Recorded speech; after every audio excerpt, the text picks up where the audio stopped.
The none movie release हो चुकी है और मुझे पता है कि आप में से कई लोगों ने इसे थिएटर में जाके जरूर देखा होगा। इस फिल्म को देखने के बाद मैं ज्यादा खुश नहीं था क्योंकि मेरी एक्सपेक्टेशंस बहुत थी, लेकिन द नन मूवी उतनी अच्छी नहीं निकली। तो आज इस वीडियो में मैं आपको इस मूवी की पूरी स्टोरी बताते हुए एक प्रॉपर एनालिसिस दूंगा कि आखिर क्यों ये फिल्म मुझे ज्यादा पसंद नहीं आई। इतना ही नहीं, वीडियो के एंड में मैं आपको बताऊंगा कि आखिर कैसे द नन मूवी की रिलेशन कॉन्जरिंग मूवी से बनाई गई है और कुछ ऐसी प्रेडिक्शंस करूंगा जिनके बारे में मूवीज में तो कुछ नहीं बताया गया है, बट आई थिंक कि द कॉन्जरिंग यूनिवर्स की अगली मूवीज में वो बातें सच हो जाएंगी। वीडियो शुरू करने से पहले मैं आप सभी को बता दूं कि इस वीडियो में द नन मूवी की ढेर सारी स्पॉयलर्स होंगी और अगर आपको एक स्पॉइलर फ्री रिव्यू चाहिए तो आप स्क्रीन पे दिख रहे टाइमिंग पे डायरेक्ट स्किप कीजिए क्योंकि वहां से आपको एक नॉन स्पॉइलर रिव्यू मिलेगी। Now with that said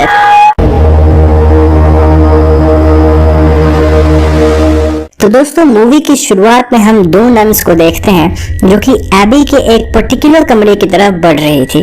AB Romania के सेंट कार्टा मोनेस्ट्री में एक ऐसी जगह थी जहां एक बड़ा कैसल था और इस कैसल के अंदर नन्स रहा करती थी। उस कमरे के बाहर लैटिन में लिखा था गॉड एंड्स हियर, अर्थात भगवान यहाँ से खत्म होते हैं। इन दोनों नन्स की बातों को सुनकर ऐसा लग रहा था मानो उनके इस कमरे को एक पर्टिकुलर चाबी से खोलकर ईविल से लड़ने के अलावा दूसरा कोई चारा नहीं था।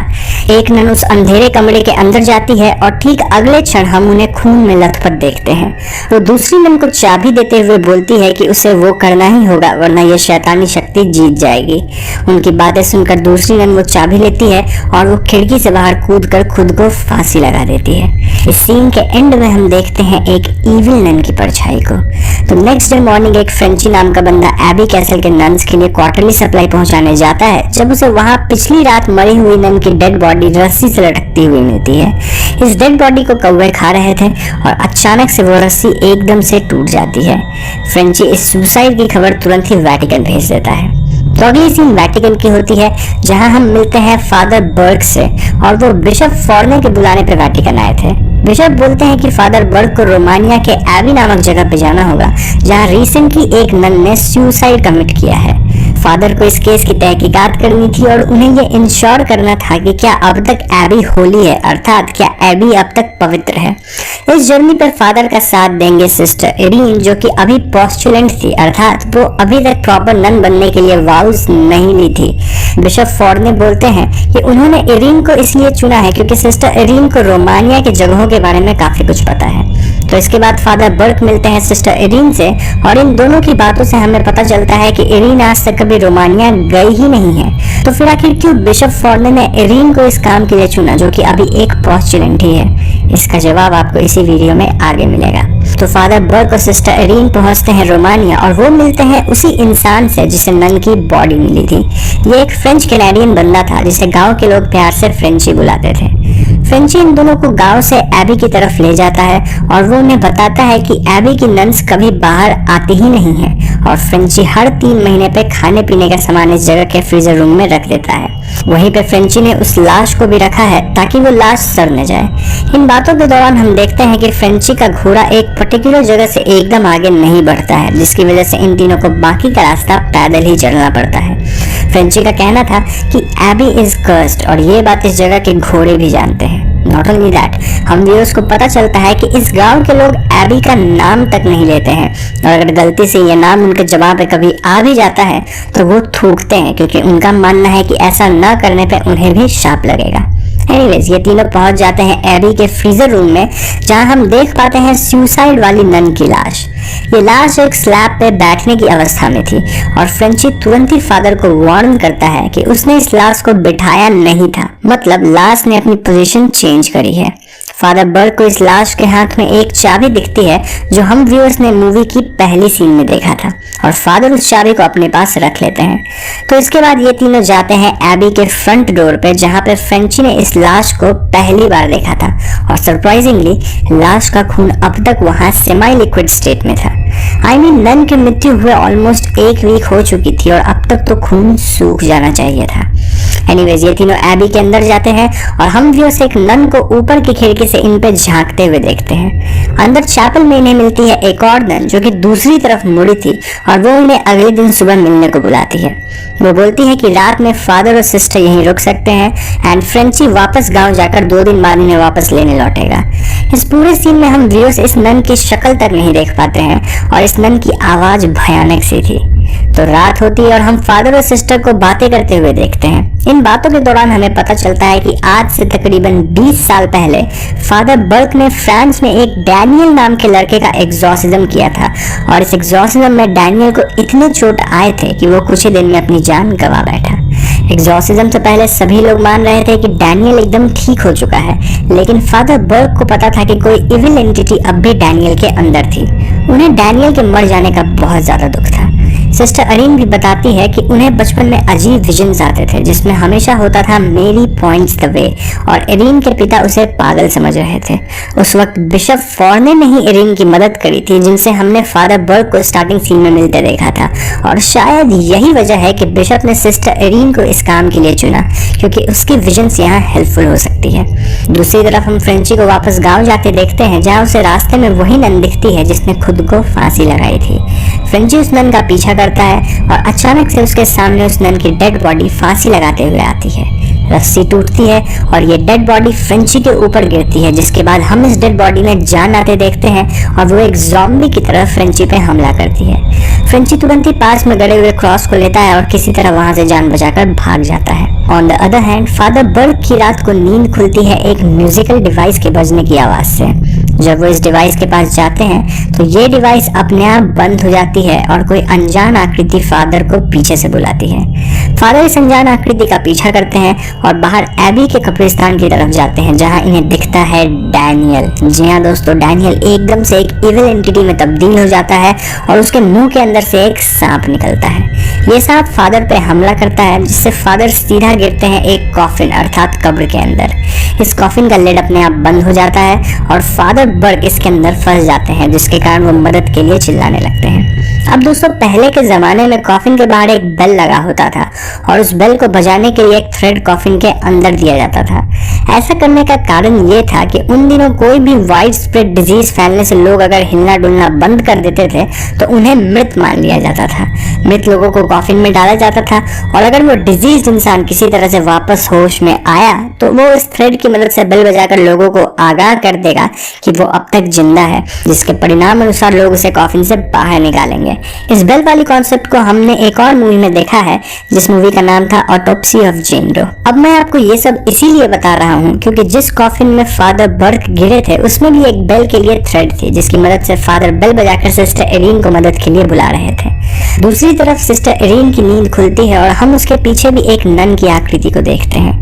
एरीन जाती है एबी के चैपल में जहाँ आईने में उसे एक डिमोनिक नन खुद के पीछे खड़ी मिलती है और अचानक से वो आईना टूट जाता है। एरीन भागते हुए पहुंचती है एबी के कब्रिस्तान में जहां उसे हर एक कॉफिन की घंटी बजती दिखती है।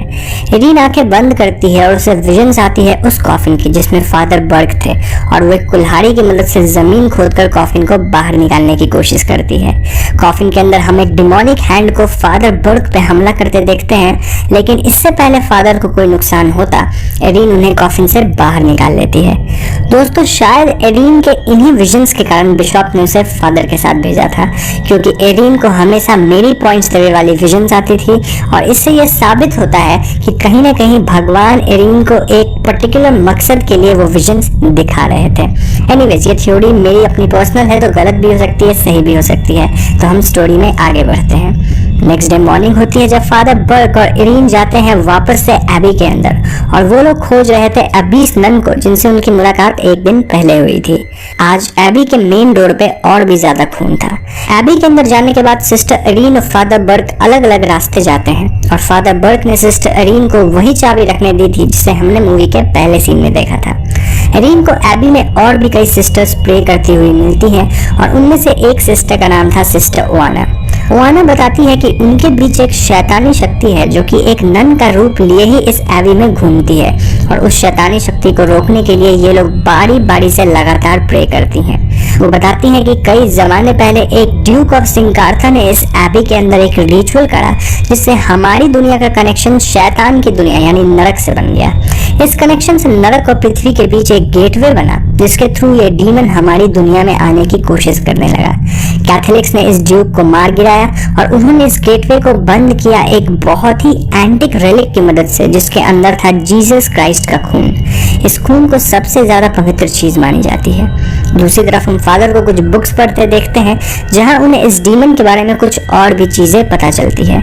इस डीमन का नाम वैलेक है और इसे द डिफाइलर, द प्रोफेन और मार्की ऑफ स्नेक के नाम से भी जाना जाता है। शायद यही वजह है कि इस मूवी में आपको कई जगह वैलेक स्नेक्स के साथ दिखेगा, यानी कि वैलेक स्नेक्स को कंट्रोल कर सकता है और उसके मुंह से कई बार स्नेक्स निकलते हुए भी दिखेगा।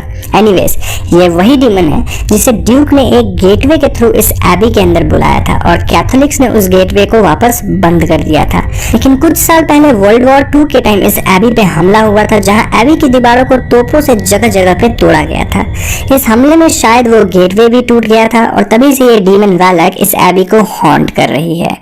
दूसरी तरफ हम फ्रेंची को देखते हैं जो कि गांव के एक बार में बैठा था। वहां उसे पता चलता है कि गांव का एक आदमी जिसका नाम लूका था उसकी 12 साल की बेटी ने आत्महत्या कर ली है।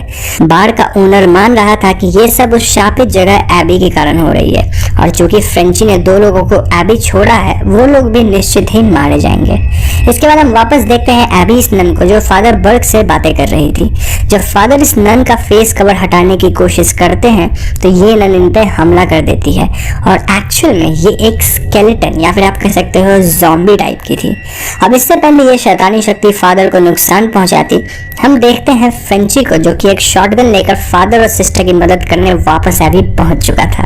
दूसरी तरफ हम सिस्टर एरिन को देखते हैं जिसे सिस्टर ओआना ने एक कमरे में पहुंचाकर उस कमरे को बाहर से बंद कर दिया था। यहाँ एरिन को वापस मेरी पॉइंट्स द वे वाली विजन आती है और जब उसकी आंख खुलती है तो वो एक नन को अपने कमरे में प्रे करते हुए देखती है। इससे पहले सिस्टर एरिन इस नन से कुछ बातें कर पाती, वो वहां से गायब हो जाती है और कमरे का दरवाजा अपने आप खुल जाता है। इसके बाद कुछ डरावने सीन्स होते हैं और एरिन भागते हुए तुरंत चैपल में पहुंचती है जहां ढेर सारी नन्स एक साथ प्रे कर रही थी। तो एरिन देखती है कि वहां एक डेड बॉडी पड़ी है और ये बॉडी सिस्टर ओआना की थी। जी हाँ दोस्तों, इस दृश्य को देखकर सिस्टर एरिन भी नन्स के साथ बैठकर प्रे करने लगती है और चैपल में जोड़ों की हवा चल रही थी। अचानक हम देखते हैं कि कोई अदृश्य शक्ति सिस्टर एरिन के ड्रेस को पीछे से फाड़ कर उसके बैक पे स्क्रैच करने लगता है। इससे एरिन को काफी दर्द होता है लेकिन वो प्रेयर किए जा रही थी। यह अदृश्य शक्ति एरिन के पीठ को नोच कर एक स्टार का सिंबल बनाती है। तभी अचानक चैपल के दरवाजे पे फादर बर्क और फ्रेंची आते हैं और एरिन फौरन ही उन्हें बताती है कि वो बाकी के नन्स के साथ प्रे कर रही है। लेकिन फादर बर्क और फ्रेंची देखते हैं कि वहां कोई नन थी ही नहीं।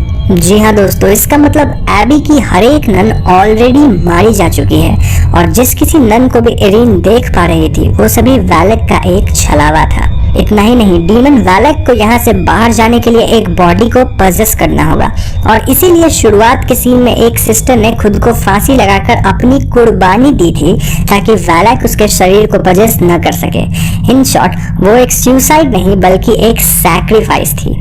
तो इसके बाद एरिन चैपल में पड़े उस डेड बॉडी को वापस देखने जाती है लेकिन अचानक वो डेड बॉडी एक ज़ॉम्बी की तरह इन तीनों पे हमला कर देती है। फादर बर्क इस डेड बॉडी में आग लगा देते हैं और फ्रेंची अपने शॉटगन से इसे मार गिराता है। इस सीन के बाद सिस्टर एरिन अपनी वाउज लेती है ताकि वो एक प्रॉपर नन बन जाए। देन ये तीनों उस एंटिक रेलिक को खोजने में लग जाते हैं जिसमें जीसस क्राइस्ट का खून था क्योंकि सिर्फ उसी की मदद से ये लोग वैलेक को हरा पाएंगे। एरिन को मेरी की विजन्स आती है जिसकी मदद से ये लोग पहुंचते हैं एक मेरी की मूर्ति के पास जिसकी फिंगर पे लाइट रिफ्लेक्शन से इन्हें दीवार में एक की होल दिखता है। सिस्टर इरीन इस की होल में वही चाबी डालती है जो हमने पहले सीन में देखा था, और इस दीवार के अंदर से निकलता है वही एंटिक रेलिक जिसमें क्राइस्ट का खून था। फादर ये रेलिक इरीन को देते हैं और फिर ये तीनों उसी जगह पे जाते हैं जहां लिखा था गॉड एंड शेयर, क्योंकि उनके मुताबिक नरक को कनेक्ट करने वाली गेटवे इसी जगह पे कहीं होगी।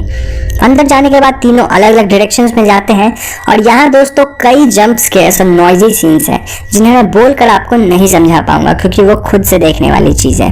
I will focus on the story. तो इरीन यहाँ एक कैंडल लाइट का पीछा करते हुए पहुंच जाती है ऐसी जगह जहाँ फर्श पे वैसा ही कुछ स्टार बना था जो कि उसके पीठ पे कट करके बनाया गया था, और अचानक वहाँ ढेर सारी नन्स आके उसे घेर लेती है। उस कमरे का दरवाजा अपने आप लॉक हो जाता है और हम व्यूअर्स समझ जाते हैं कि वैलेक अब सिस्टर इरीन को पोजेस करेगी। फ्रेंची उस कमरे का दरवाजा तोड़कर अंदर आ जाता है जहां उसे सिस्टर इरीन वैलेक द्वारा पोजेस दिखती है और वो काइंड ऑफ लेविटेट भी कर रही थी। पोजेस्ड इरीन फ्रेंची पे हमला करती है, लेकिन फ्रेंची उसके गले में बंधे पड़े एंटिक रेलिक की मदद से वैलेक को इरीन के शरीर से बाहर निकालता है। दूसरी तरफ फादर बर्क को भी कई नन्स घेर लेती हैं और वो उनसे बचने के लिए रास्ते में आग लगाते हैं जो कि क्राइस्ट सिंबल का था। अब वैलेक फ्रेंची पे अटैक करती है जिससे फ्रेंची बेहोश हो जाता है, और इसके बाद वैलेक सिस्टर इरीन पे अटैक करके उसे पानी के अंदर डुबाने की कोशिश करती है। इस सीन के दौरान वैलेक को वो एंटिक रेलिक मिल जाती है, लेकिन ये रेलिक टूटी हुई थी और उसके अंदर क्राइस्ट का खून नहीं था। वैलेक तुरंत ही इरीन को पानी से बाहर निकालती है और हम व्यूअर्स देखते हैं कि इरीन अपने मुंह के अंदर से क्राइस्ट की ब्लड वैलेक के ऊपर फेंकती है। जी हाँ दोस्तों, इरीन ने उस खून को अपने मुंह के अंदर भर लिया था ताकि वैलेक को रेलिक मिल जाने के बाद भी वो उसे डिस्ट्रॉय नहीं कर सके।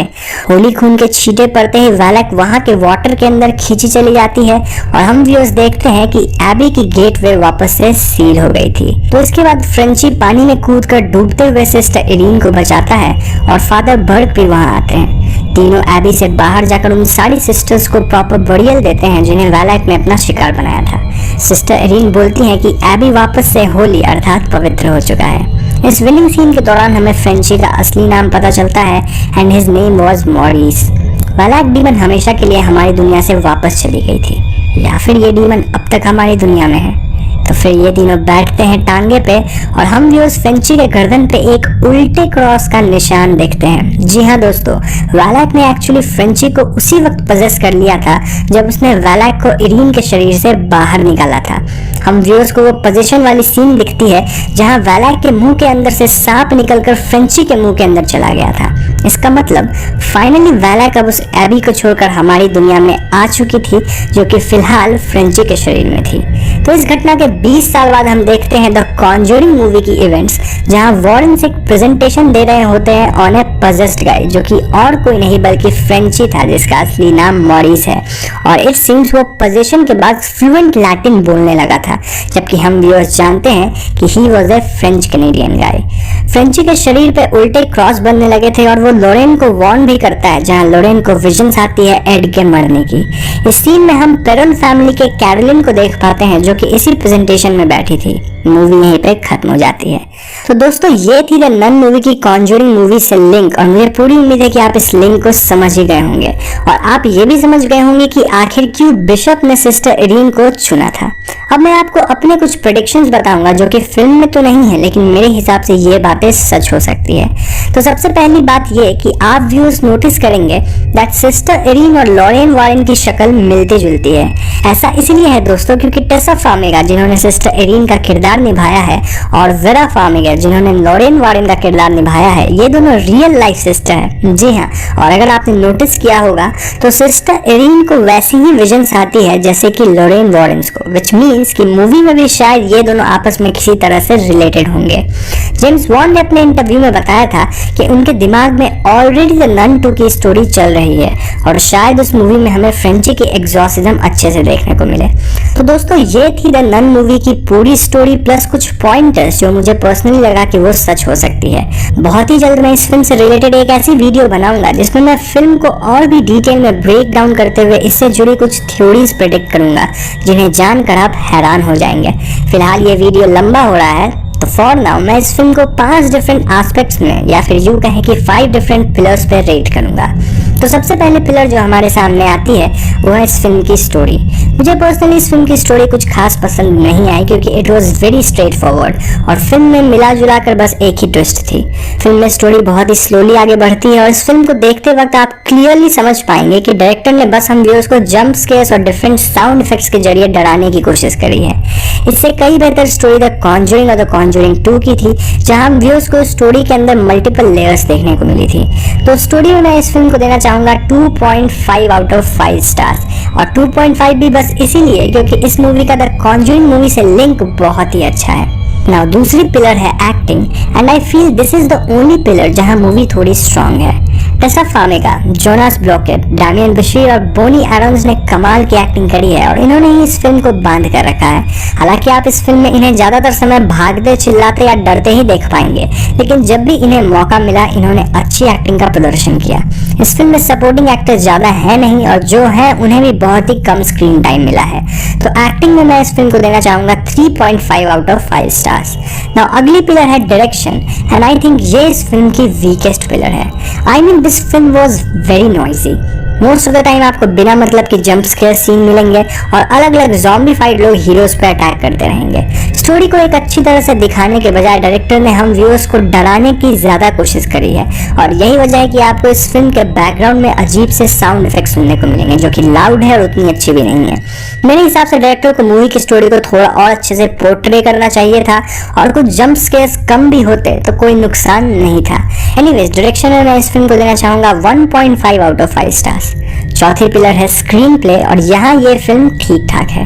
फिल्म की विजुअल इफेक्ट्स अच्छी है और नन का पोर्ट्रेयल भी अच्छा है। हालांकि फिल्म की फर्स्ट हाफ में स्टोरी काफी स्लो है एंड इस फिल्म की प्रेमिस एकदम डार्क है, but still screen play was good और एडिटिंग भी अच्छी की गई है। तो इसीलिए मैं स्क्रीन प्ले के लिए इस फिल्म को देना चाहूंगा 3 out of 5 stars. And now the last pillar, dialogue. यहाँ एक बार फिर से मूवी काफी वीक है क्योंकि इस फिल्म में आप कभी भी दिखाई जाने वाली चीजों को खुद से एसोसिएट कर ही नहीं पाएंगे। इस फिल्म में फ्रेंची को एक फनी बंदे और फ्लर्ट की तरह पोर्ट्रे किया गया है, but the dialogues were not that funny. In fact ये एक प्रॉपर हॉरर मूवी है जहां फनी एलिमेंट को घुसाना was wrong decision. Horror comedy एक डिफरेंट जॉनर है और this movie is a proper horror genre film जिसको जितना सीरियस रखा जाता उतना ही बेटर रहता। तो डायलॉग के लिए मैं इस फिल्म को देना चाहूंगा 2 आउट ऑफ 5 स्टार्स। तो ओवरऑल अगर हम बात करें तो मुझे ये फिल्म कुछ खास पसंद नहीं आई एंड आई वुड रिकमेंड कि आप इस फिल्म को केबल पे आने का इंतजार करें क्योंकि it's not worth watching in theatres. अगर आप द कॉन्जरिंग यूनिवर्स के एक बड़े फैन हैं तो शायद आप इस फिल्म को एक बार थिएटर में जाकर देख सकते हैं। My movie rating for the Nun would be 2.5 out of 5 stars. तो दोस्तों आज की वीडियो में बस इतना ही। मुझे उम्मीद है कि आपको एटलीस्ट ये वीडियो जरूर पसंद आई होगी और वीडियो पसंद आई है तो इस वीडियो को लाइक एंड शेयर। हम अपने चैनल पे ऐसे वीडियोस लाते रहते हैं। पीस।